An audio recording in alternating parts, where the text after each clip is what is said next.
Hi, my name is Ariane Marshall. Welcome to my YouTube channel. This particular entry is the 4-minute, maybe more podcast. My challenge here is to give you as much information as possible about today's topic in 4 minutes. I'll probably go over today because the topic is pretty dense. Today we're going to be discussing the digital divide. It's become a buzzword, but it is quite important. To start, I'd like to ask a question. How did you get here? No, this isn't an existential question. I'm really asking, how are you watching this video right now? Are you at home? Are you at school? Are you on your laptop? Or are you on your cell phone? Wherever you're connecting from right now, it's likely that you have access to a 4G connection on your phone or to high-speed broadband internet at your house. For some people, yes, even in 2020, connecting to the internet is nearly impossible.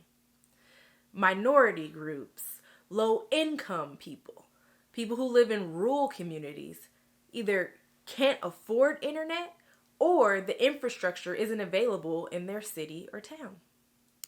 Let's start with a quick definition of what the digital divide is.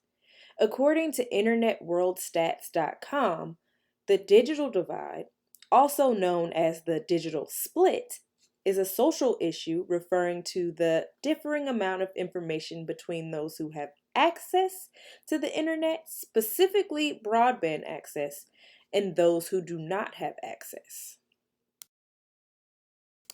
The lack of access to information and communication systems affects our society from all aspects.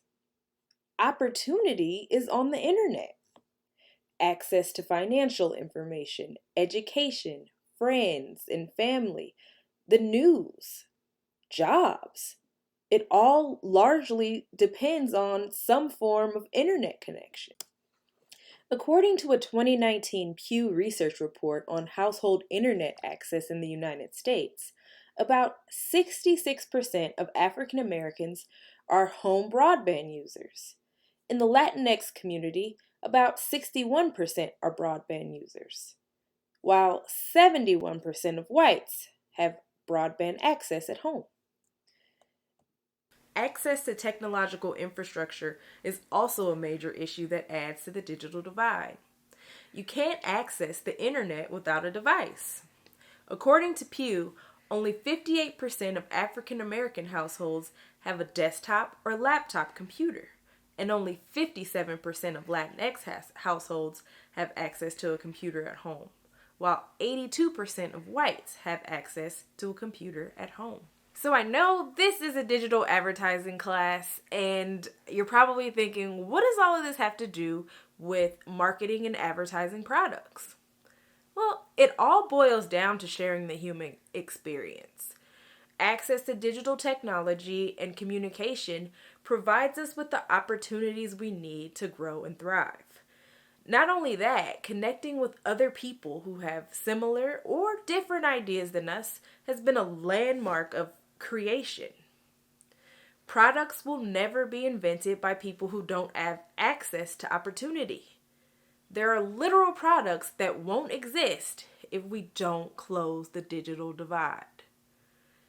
Advertising is about building relationships with consumers, and only so much of a relationship can be built with television or out-of-home advertising.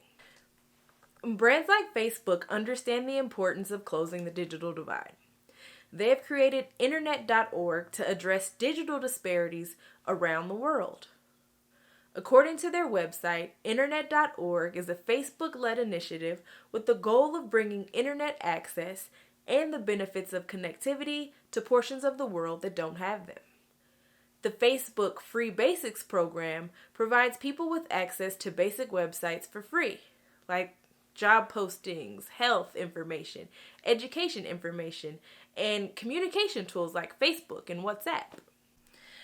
Today, as I'm filming this video, Americans are dealing with the impacts from the novel coronavirus, also known as COVID-19.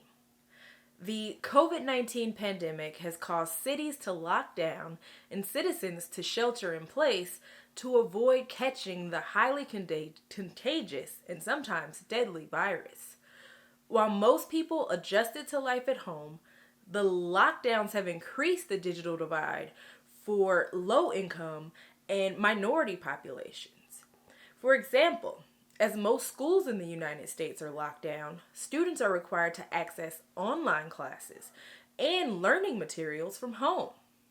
According to Fact Tank, the Pew Research think tank, in 2015, 35% of lower income households with school aged children did not have a broadband internet connection at home.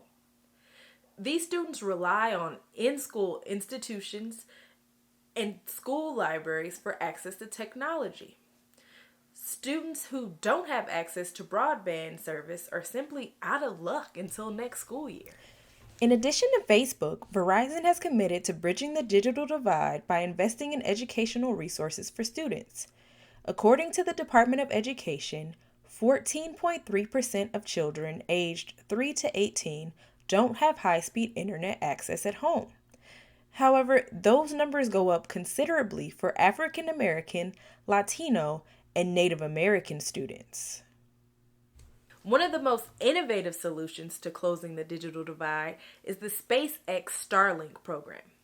SpaceX has launched over 420 satellites into orbit around Earth to provide low-cost internet access in the United States and Canada. According to The Verge, the Starlink internet will be available first in the northern United States and Canada in late 2020. As the program launches more satellites, they plan to have global access ready sometime in 2021. If you want to find out more information about the digital divide, I've linked my sources below. Please explore, talk to your neighbors, talk to your local politicians, and let's close the divide together.